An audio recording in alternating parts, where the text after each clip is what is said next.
Si Earl David Stone ay isang Korean War veteran na ngayon ay nagpapatakbo ng isang ornamental plant business sa Peoria, Illinois. Taong 2005 ang kanyang prime nang umorder ng maraming bulaklak o halamang ornamental mula sa kanyang hardin at ipinadala sa iba't ibang lungsod sa Amerika. Pinarangalan pa siya ng pinakamahusay na negosyante, salamat sa kanyang tiyaga sa pagpapatakbo ng kanyang negosyo. Ang pagdiriwang ng gabing iyon ay tila perpekto, ngunit kabaligtaran ang nangyari sa kasal ng kanyang anak na babae. Labis ang pag-aalala ni Iris dahil hindi dumating ang kanyang ama. Pinakalma siya ni Mary, ang kanyang ina, at sinabihan siyang huwag kay David palaging inuuna ang kanyang trabaho at mga halaman kumpara sa kanyang pamilya.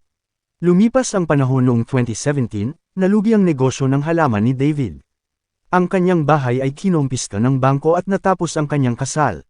Dahil wala siyang matitirhan, nagpasya siyang pumunta sa bahay ng kanyang apo, si Ginny, na nagkataong may handaan sa kasal.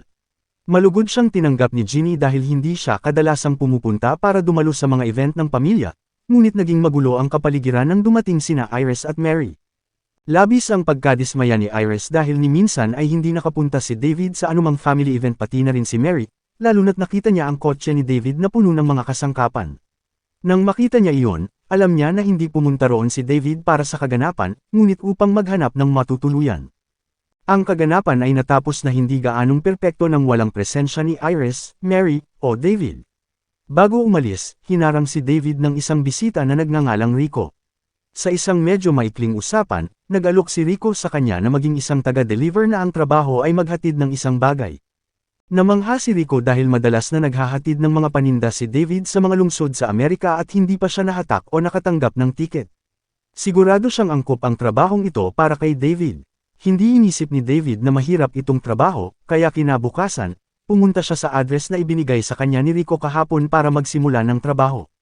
Noong una, walang kahina-hinala dahil ang address ay dating kilalang tindahan ng gulong, ngunit pagpasok ni David, maraming kahina-hinalang lalaki ang naghihintay at bawat isa sa kanila ay may hawak na baril.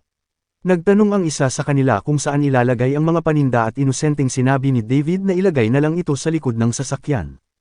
Nakinig si David sa ilang mga ibinilin, isa na rito ay ang pag-alis ng sasakyan ng 1 oras, nang makarating siya sa kanyang destinasyon. Bukod doon, kailangan din niyang itago ang susi ng sasakyan at ang drawer ng dashboard at doon na ilalagay ang bayad. Naghinala si David sa dala nitong pakete, lalo na't hiniling ng isang nagngangalang Emilio na huwag kumilos sa anumang paraan, kasama na ang pagtatangkang buksan ang laman ng pakete at dahil ayaw niyang magkaproblema ay pinili niyang umalis kaagad, at tapusin ang kanyang gawain. Sa ibang banda, ang isang ahente ng DEA na si Colin Bates ay kakalipat pa lang mula New York patungong Chicago. Sa kanyang unang araw, binati siya ng kanyang mga nakatataas at nakilala ang kanyang katrabaho na si Trevino. Si Colin ay isang mabilis na manggagawa. Sa kanyang unang araw, siya ay agad na naglibot upang maghanap ng isang grupo ng mga kabataan upang makahanap ng target na imbestigahan. Habang nasa New York, nagtagumpay siya sa paglutas ng ilang malalaking kaso ng droga, kaya hindi mahirap maghanap ng target na pinaniniwalaang sangkot sa network ng droga. Ang unang sospek ay isang lalaking nagngangalang Luis Rocha, na binisita ni Colin noong hapon. Laking gulat ni Luis nang makitang bumisita sa kanya ang isang ahente ng DEA. Inamin niya na wala siyang alam tungkol sa anumang droga, ngunit agad na sinabi ni Colin na gusto niyang magtrabaho si Luis sa DEA upang matuklasan ang network ng droga doon, at kung tumanggi siya, maglalabas ng warrant para sa kanyang pag-aresto at isinisiguro ni Colin na gagawin ni Luis na hindi makatakas. Matapos ang ilang oras na paglalakbay, nakarating na rin si David sa kanyang destinasyon, na isang simpleng hotel. Ayon sa mga taga-bilin, iniwan niya ang kanyang mga susi ng kotse sa drawer at pagkatapos ay lumabas at bumalik pagkatapos ng 1 oras. Sabi nga ng lalaki sa tindahan ng gulong, nasa drawer na ang pera para sa kanyang pambayad at laking gulat niya sa malaking halaga ng perang natanggap niya. Noon ay dumating ang isang estranghero at pinuri ang kanyang pagganap. Binigyan niya ito ng business card kung sakaling kailanganin niya ng ibang trabaho. Para mabawi ang pagkakamali niya kahapon sa isang Ginny, pumunta siya para dumalo sa kasal nito at tinupad ang kanyang pangako sa pamamagitan ng pagbabayad ng mga gastos sa catering.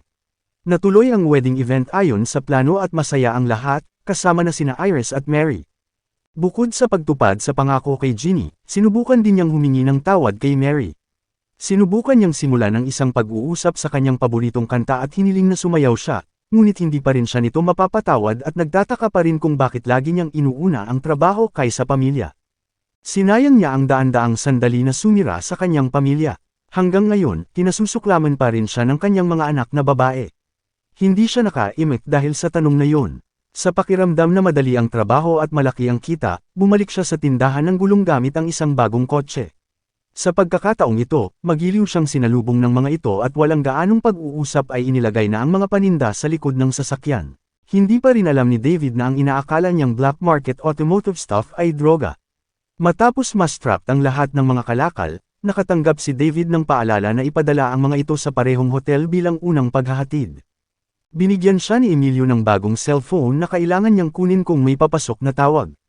Nagulat si David dahil maayos pa rin ang paggana ng unang cellphone, ngunit sinabi ni Emilio na kailangang sirain ang mga cellphone na ginamit pagkatapos makumplito ang paghahatid.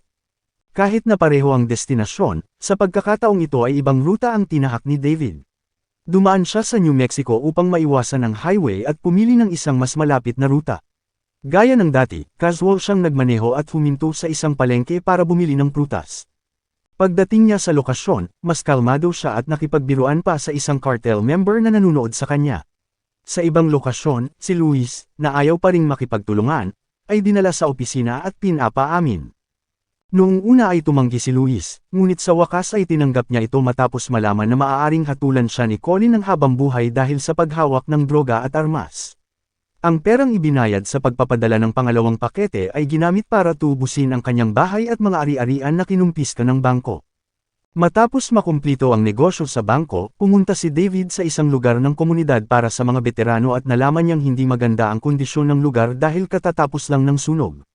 Hindi na kayang tumanggap ng mga pagtitipon ng mga veterano ang lugar kung hindi agiad aayusin at napakalungkot para sa mga nagsaalang-alang na pamilya ang samahan. Kaya para matulungan ang komunidad, gumawa si David ng isa pang trabaho sa paghahatid, ngunit sa pagkakataong ito ang mga paninda ay mas marami kaysa karaniwan. Nang tanungin niya kung ano ang nasa loob, walang sumagot, sa halip ay pinaalalahanan siya na laging maging alerto at mag-ingat. Hayaan na lamang ang nakaraang paghatid. Sinubukan ni David na huwag pansinin ang kanyang dinadala, ngunit halos kalahati ng paglalakbay, dumating ang kanyang pag-usisa at sa pagkakataong ito ay hindi niya ito mahawakan kaya nagpasya siyang huminto at tingnan kung ano ang nasa bag na kanyang dala.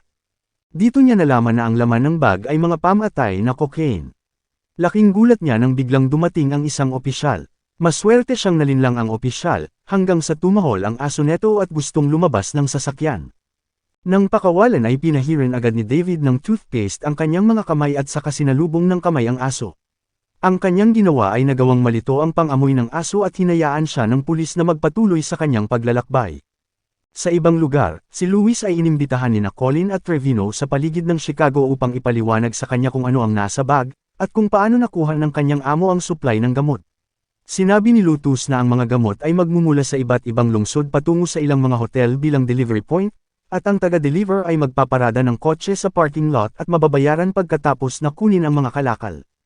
Nagawa ni David na ipadala ang pangatlong pakete at ang bayad na natanggap niya sa pagkakataong ito ay nagulat siya dahil ito ay maraming beses na higit pa kaysa karaniwan. Pagkatapos ay ginamit niya ang pera upang tumulong sa pagsasaayos at muling pagbubukas ng komunidad ng veterano ng digmaan. Salamat sa kanya, ang mga veterano ay maaari pa ring magtipon at makipag-chat sa mga kaibigan. Mula rito, mas nahulog si David sa impyerno ng drug cart. Ang ika-4 at ika-5 paghahatid ay nagdala ng mas maraming pakete kaysa karaniwan at walang anumang pasanin, palaging nag-e-enjoy si David sa paglalakbay at kumikita siya ng mas maraming pera. Nasanay na siya sa panganganak at kalmadong babalik sa kanyang tahanan pagkatapos noon. Sa ibang lugar sa Mexico, pinuri ng isang lalaking nagngangalang Leton, ang drug lord at ang amo ni Emilio ang gumanap at plano ni David na gumawa ng malalaking paghahatid. Hiniling ng Latin sa kanyang kababatang si Julio na sabihin kay David ang tungkol sa susunod na paghahatid ng 110 kilo ng cocaine. Makalipas ang ilang araw, bumalik si David sa tindahan ng mga gulong. Pamilyar na siya sa mga tao doon at binati na parang sarili nilang kaibigan. Sa wakas, wala nang nararamdamang tensyon sa pagitan nila. Dumating si Julio at hiniling kay Emilio na ilagay ang lahat ng pakete sa kotse. Si Julio ay kumilos na parang amo at tinawag pa si David na mule. Kadalasan ay mananatili si David ng kaunti, nakikipag-chat kay Emilio at sa iba pa, ngunit sa pagkakataong ito ay napilitan siyang umalis kaagad. Ayaw niya magdulot ng problema kaya sinunod ni David ang utos at pinaandar agad ang sasakyan.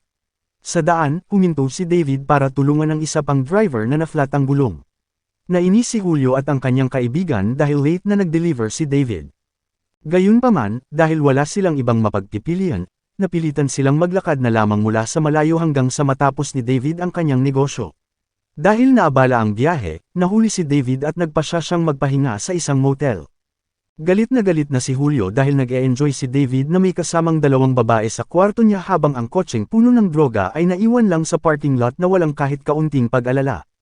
Iminungkahi ng kanyang kaibigan na bigyan ng leksyon si David ngunit tumanggi si Julio dahil sinabihan sila ng Latin na tratuhin ng mabuti si David. Ang paghahatid na ito ay nabook sa isang lugar na mukhang workshop. Gulat na gulat ang mga tao doon dahil hindi dapat doon inihatid ni David ang gamit. Maya-maya pa ay dumating si Julio at nagkaroon ng hindi pagkakaunawaan hanggang sa huli ay napagtanto ng mga tao doon na si Julio ang tao ni Layton. Tinanong ni Julio kung bakit pumunta si David sa address na iyon at sinagot lang ni David na tumugma siya sa address sa mensahe ay nagmula sa Mexico, ibig sabihin, ito ay mula mismo sa Latin. Kinagabihan, tumawag si Julio sa Latin at humingi ng pahintulot na patayin si David dahil hindi niya sinunod ang kanyang mga direksyon. Pinilit niyang huminto kay Will at wala man lang pakialam sa paghahatid ngunit tumanggi si Latin at sa halip ay ipinagtanggol ang hindi pangkaraniwang paraan ng pagmamaneho ni David dahil nahirapan itong hulaan ng mga pulis. Bago ibinaba ang telepono, hiniling ni Latin kay Julio na tretuhin ng mabuti si David. Pagkalipas ng ilang linggo, bumalik si Colin upang makita si Luis upang humingi ng na-update na impormasyon. Binigyan siya ni Luis ng isang libro na naglalaman ng listahan ng mga nakakalasing na padala at ang bilang ng mga padala. Ipinaliwanag ni Luis na mayroong paghahatid ng droga na nagtagumpay sa pagpapadala ng daan-daang kilo at ang paghahatid ay isinagawa ng isang tinatawag na tata o lolo. Ang gawain sa paghahatid ay patuloy na pinangangasiwaan ni Julio at ng kanyang mga kaibigan. Gaya ng nakasanayan, palaging naglalakbay si David gamit ang iba't ibang ruta. Sa oras na yun, nang dumaan sa isang restaurant, huminto si David at napilitan si Julio na sundan siya. Sinabihan siya ni David na e-enjoy ang buhay kaysa mag-isip ng labis tungkol sa trabaho.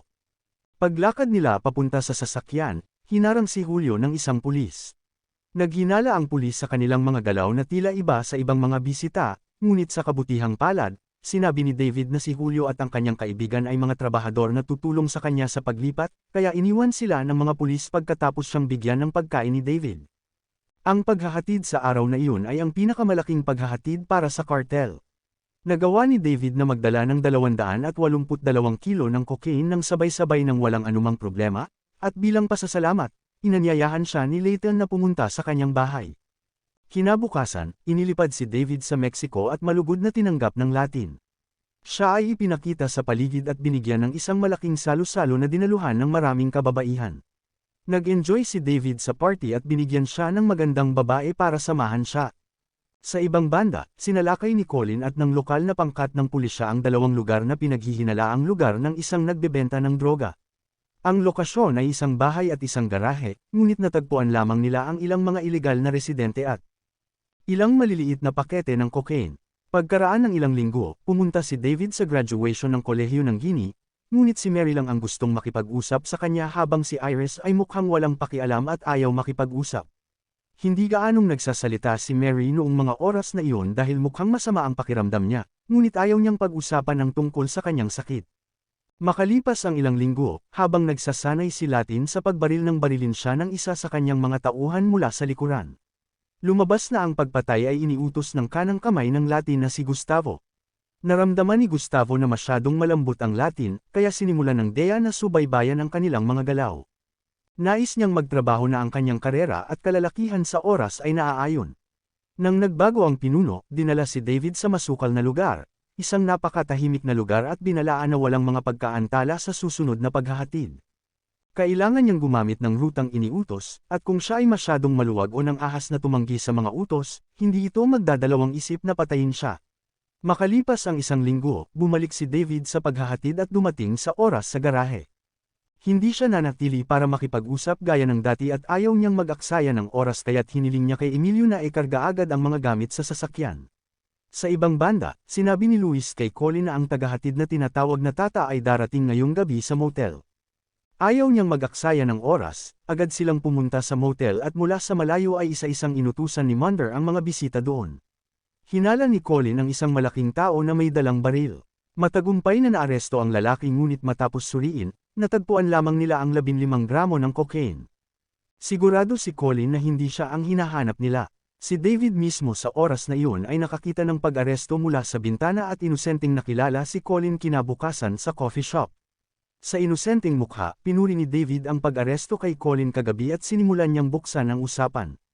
Sa oras na iyon, nagkataon na na-miss ni Colin ang kanyang anibersaryo ng kasal at iminungkahi ni David na umuwi siya at humingi ng tawad kahit na siya ay late.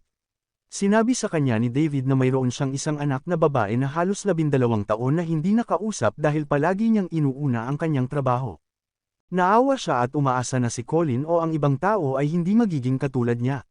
Pagkatapos noon, nagpatuloy si David sa kanyang paglalakbay. Makalipas ang halos 1 oras, nakatanggap siya ng tawag mula sa Guinea na nagsabing si Mary ay may matinding sakit at sinabi ng doktor na wala na masyadong oras. Noong una, tumanggi si David na pumunta dahil nasa trabaho siya, at kung mahuhuli siya, napakataas ng panganib. Nang marinig yun ni Guinea, labis siyang nadismaya at agad na ibinaba ang telepono. Para sa kapakanan ng kanyang pamilya, pinili ni David na umuwi kahit alam niyang magagalit ng husto si Cristavo. Sinubukan niyang bumawi sa lahat ng pagkakamali niya, noon na palaging inuuna ang kanyang mga libangan at trabaho kaysa sa kanyang pamilya. Nag-usap sina David at Mary at humingi ng tawad sa isa't isa. Inamin ni Mary na sobrang saya niya na nananatili siya sa tabi niya kapag siya ay may sakit, at sa kabilang banda, sobrang saya din ni David na makakasama niya ito. Ang pagkawala ni David ay nagpagalit kay Cristavo at pinakilos ang lahat ng kanyang mga tauhan upang hanapin siya. Kasabay nito, sinundan ni Colin ang impormasyon ni Louis na nagsasabing magkakaroon ng paghahatid sa isang itim na truck sa isang regular na hotel. Ipinaalam kay Trevino na hindi alam ng cartel ang posisyon ng tagapaghatid at hinahanap siya. Samantala, si David ay nasa bahay pa rin ni Mary. Nakatuon siya sa pag-aalaga sa kanya at pagsama sa kanya sa kwarto. Sa isang punto, tinanong ni Mary kung ano ang ginawa ni David upang bigla niyang mabayaran ang kanyang mga utang, ang kasal ni Jeannie, at ang kanyang matrikula sa kolehiyo. Inamin ni David na nagtrabaho siya bilang isang drug mule at may humigit kumulang 300 kilo ng cocaine sa kanyang sasakyan na hindi pa naihahatid. Inakala ni Mary na nagbibiro siya at saka sinabi na hindi niya kailangan maging mayaman para matanggap muli sa kanyang pamilya. Sa pagtingin sa kanyang mga magulang, nagsimulang lamambot si Iris sa kanyang puso at sa wakas ay nagpasya siyang kausapin ng kanyang ama. Medyo naiilang pa sila noong una, ngunit sa paglipas ng panahon, nabuksan nila ang kanilang mga puso sa isa't isa. Labis na ikinalulungkot ni David na siya ay nakaligtaan ng maraming sandali at siya ay humingi ng paumanhin sa pananakit ng kanyang damdamin. Sa ibang banda, nakatanggap si Colin ng impormasyon mula kay Louis na hindi pa rin natagpuan ng itinuro na tagapaghatid. Marami sa mga tauhan ng cartel ay naghahanap, at hindi sila nakatanggap ng kahit kaunting impormasyon tungkol sa kung nasaan ang $12 milyong na cocaine. Isang hapon, lumalala ang kalagayan ni Mary, at si David, na nasa tabi niya, ay hawak lamang ang kanyang kamay. Bago siya nalagutan ng hininga, naipahayag niya ang kanyang nararamdaman na sa lahat ng oras na ito ay hindi niya ito lubusang kinasusuklaman. Sa wakas ay namatay siya ng mapayapa at nanatili doon si David hanggang sa matapos ang libing. Bago ipagpatuloy ang paghahatid, inanyayahan ni Iris si David na pumunta sa Thanksgiving, na masayang tinanggap ni David at ipinangako na darating sa oras. Kailangang mabigo ang plano dahil natagpuan si David ng 2 miyembro ng cartel habang humihinto sa isang pampublikong palikuran. Muntik na siyang mapatay, kung hindi dahil sa isang poster ng pagkamatay ng kanyang asawa na natagpuan sa kanyang suit. Pinatibay nito ang dahilan kung bakit siya nahuli, nakaramdam ng awa, agad na tumawag ang lalaki ni Gustavo at nakiusap para kay David na bigyan ng isa pang pagkakataon. Si Colin pala ay nagtap sa telepono at agad silang kumilos para hanapin ang lokasyon ng tumatawag. Hindi nagtagal at nadiskubre ang lokasyon, at agad na kumilos ang helicopter para hanapin ang itim na truck, na kalaunan ay nakita sa highway. Si Colin, at sa tulong ng ilang pulis, sa wakas ay nagtagumpay sa pagharang at pag-aresto kay David ng walang pagtutol. Matapos maaresto, nag-usap sandali sina David at Colin. Sinabi ni David na maswerte siyang nakasama sa mga huling sandali ng kanyang asawa at natanggap na siya ng kanyang pamilya. Bago maghiwalay, nagbigay ng mensahe si David para maalala ni Colin ang isang bagay na ang pamilya ang pinakamahalagang bagay sa buhay. Pagkaraan ng ilang panahon, si David ay nagtungo sa paglilitis upang akuin at pananagutan sa kanyang mga nagawa.